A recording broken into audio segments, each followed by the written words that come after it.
بسم اللہ الرحمن الرحیم۔ السلام علیکم ورحمۃ اللہ وبرکاتہ۔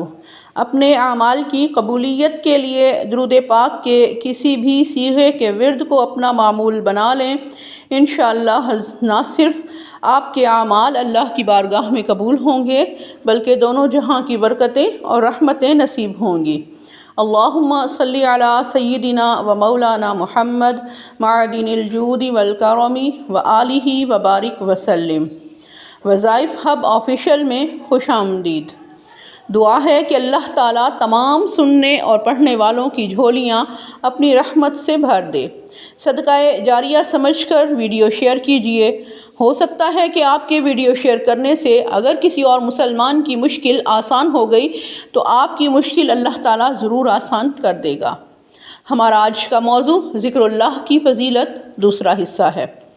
ابن حبان میں ہے کہ رسول اللہ صلی اللہ تعالیٰ علیہ وآلہ وسلم نے ارشاد فرمایا، بہت سے لوگ ایسے ہیں کہ دنیا میں نرم نرم بستروں پر اللہ کا ذکر کرتے ہیں جس کی وجہ سے ان کو اللہ جل شانہ جنت کے اعلیٰ درجوں میں پہنچا دیتا ہے۔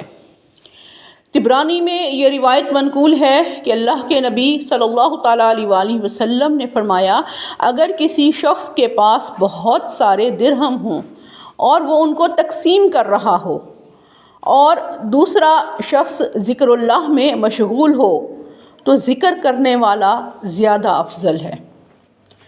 مکاشفۃ القلوب میں ہے کہ حضرت داؤد علیہ السلام نے اللہ تعالیٰ کی بارگاہ میں دعا مانگی کہ یا اللہ، جب بھی تو مجھے دیکھے کہ میں تیرا ذکر کرنے والوں کی مجلس کو چھوڑ کر غافلوں کی محفل میں جا رہا ہوں تو میرے پاؤں توڑ دینا تاکہ میں غافلوں تک نہ پہنچ سکوں، اس لیے کہ یہ پاؤں تو تیری نعمت ہیں اور انہی کے ذریعے میں تیرے ذکر کی محفلوں میں جاتا ہوں تو مجھ پر انعام فرماتا ہے۔ طبرانی معجم صغیر میں ہے کہ رسول اکرم صلی اللہ تعالیٰ علیہ وآلہ وسلم نے ارشاد فرمایا کہ جس نیک کام سے پہلے اللہ تعالیٰ کی حمد اور مجھ پر درود نہ پڑھا گیا اس میں برکت نہیں ہوتی۔ خزائن العرفان میں ہے کہ ذکر 3 طرح کا ہوتا ہے۔ نمبر 1 ذکر باللسان، نمبر 2 ذکر بالقلب اور نمبر 3 ذکر بالجوارح۔ ذکر باللسان کیا ہے؟ یعنی زبان سے اللہ کا ذکر کرنا۔ مراد یہ ہے کہ اللہ کی تسبیح، تقدیس، ثنا وغیرہ بیان کرنا، خطبہ، توبہ، استغفار، دعا وغیرہ بھی اسی ذکر میں شامل ہیں۔ ذکر بالقلب یعنی اللہ کی نعمتوں کو یاد کرنا، اس کی عظمت اور کبریائی اور اس کے دلائل قدرت میں غور کرنا اور علماء کرام کا قرآن و حدیث سے مسائل پر غور و فکر کرنا بھی اسی ذکر میں شامل ہیں۔ ذکر بالجوارح، اس کا مطلب یہ بھی ہے کہ اللہ تعالیٰ کی عظمت و جلال میں غور کرے، اس کی جبروت و ملکوت یعنی عظمت و سلطنت میں محو فکر ہو اور زمین و آسمان میں اللہ جل شانہ نے اپنی ذات و صفات پر جو نشانیاں قائم کی ہیں ان نشانیوں کو تلاش کرے اور اس نشان پر پہنچ کر صاحب نشان یعنی اللہ تعالیٰ کو یاد کرے۔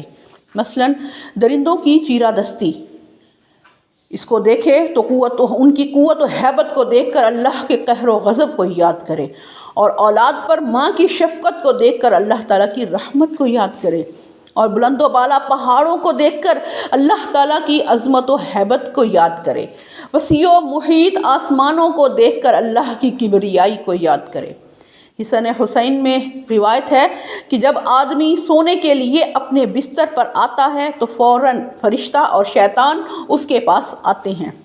فرشتہ کہتا ہے اپنا عمل بھلائی پر ختم کرو، شیطان کہتا ہے برائی پر ختم کرو۔ پھر اگر وہ ذکر اللہ کر کے سو جاتا ہے تو فرشتہ رات بھر اس کی حفاظت کرتا ہے اور اگر چارپائی سے گر کر وہ مر گیا تو داخل جنت ہوگا۔ اللہ تعالیٰ قرآن پاک میں ارشاد فرماتا ہے، پارہ 2 رکوع نمبر 2 میں، فاذکرونی اذکرکم، تم میری یاد کرو میں تمہارا چرچا کروں گا۔ اللہ جل شانہ اپنے ذاکر بندوں کو کس طرح سے یاد فرماتا ہے، اس کی تفصیل بخاری شریف کی اس حدیث سے معلوم ہوتی ہے کہ حضرت ابو ہریرہ رضی اللہ عنہ سے روایت ہے کہ رسول اللہ صلی اللہ تعالیٰ علیہ وآلہ وسلم نے فرمایا کہ اللہ تعالیٰ ارشاد فرماتا ہے کہ میرے متعلق میرا بندہ جو گمان رکھتا ہے میں اس کے لیے ایسا ہی ہوتا ہوں، اور میں اس کے ساتھ ایسا ہی ہوتا ہوں جب وہ مجھے یاد کرتا ہے۔ اگر وہ مجھے اپنے جی میں یاد کرتا ہے تو میں بھی اس کو اپنے جی میں یاد کرتا ہوں، اور اگر وہ مجھے جماعت میں یاد کرے تو میں اسے ایسی جماعت میں یاد کرتا ہوں جو ان سے بہتر ہے۔ سبحان اللہ، اللہ تعالیٰ جن خوش نصیبوں کو یاد کرے اور وہ بھی بہتر جماعت یعنی فرشتوں کے گروہوں میں یاد کرے تو یقیناً اس کے لیے دنیا و آخرت دونوں ہی سنور جائیں گے۔ تنبیہ المغترین میں حضرت ثابت بنانی رحمۃ اللہ علیہ فرماتے ہیں، جب اللہ تعالیٰ میرا ذکر کرتا ہے تو مجھے معلوم ہو جاتا ہے۔ لوگوں نے پوچھا وہ کیسے؟ فرمایا کہ جب میں اس کا ذکر کرتا ہوں تو وہ میرا ذکر کرتا ہے، کیونکہ اللہ تعالیٰ فرماتا ہے کہ تم میری یاد کرو میں تمہارا چرچا کروں گا۔ تنبیہ المغترین میں ہی حضرت ابو الملیح رحمۃ اللہ علیہ سے مروی ہے کہ جب اللہ تعالیٰ کا ذکر کرتے تو ان کو وجد آ جاتا کہ اللہ تعالیٰ مجھے یاد کرتا ہے، کیونکہ اللہ تعالیٰ یہی فرماتا ہے قرآن پاک میں فاذکرونی اذکرکم کہ تم مجھے یاد کرو میں تمہیں یاد کروں گا۔ اگر وہ کسی جگہ جاتے ہوئے راستے میں اللہ تعالیٰ کے ذکر سے غافل ہو جاتے تو واپس آ جاتے اور دوبارہ اسی راستے میں اللہ کا ذکر کرتے ہوئے گزرتے، اگرچہ ایک منزل کا فاصلہ ہی کیوں نہ ہوتا، اور فرماتے کہ میں چاہتا ہوں کہ جس زمین کے حصے سے گزروں وہ سب قیامت میں میرے ذکر اللہ کی گواہی دیں۔ تنبیہ المغترین میں ہی حضرت حسن بصری رضی اللہ عنہ سے رحمۃ اللہ علیہ سے روایت ہے کہ اللہ تعالیٰ نے اپنے اس قول سے ہم پر آسانی کر دی ہے، یعنی اس آیت سے کہ فاذکرونی اذکرکم یعنی تم میری یاد کرو میں تمہارا چرچا کروں گا، اس آیت سے آسانی کر دی، کیونکہ اس آیت کے بعد ذکر اللہ کے لیے کوئی مخصوص جگہ مقرر نہیں ہے۔ اگر اللہ تعالیٰ ہمارے لیے ذکر کے لیے کوئی جگہ مخصوص فرما دیتا تو ہمیں وہاں جانا واجب ہو جاتا، خواہ وہ مقام 1 صدی کی مسافت پر ہی کیوں نہ ہوتا، جیسا کہ حج کے لیے لوگوں کو کعبہ میں ہی جانا پڑتا ہے۔ بس اس کا شکر اور احسان ہے کہ اس نے آسانی کر دی ہمارے لیے۔ تنبیہ المغترین میں حضرت ابراہیم بن ادہم رحمۃ اللہ علیہ سے منقول ہے کہ جب ان کی مجلس میں کوئی شخص بیٹھنا چاہتا تو آپ اس سے شرط کر لیتے تھے باقاعدہ کہ وہ اللہ تعالیٰ کے ذکر سے غفلت نہیں کرے گا۔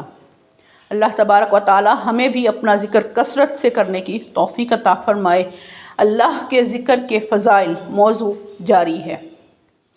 اللہم صلی علی سیدنا و مولانا محمد معدن الجود والکرم و آلہ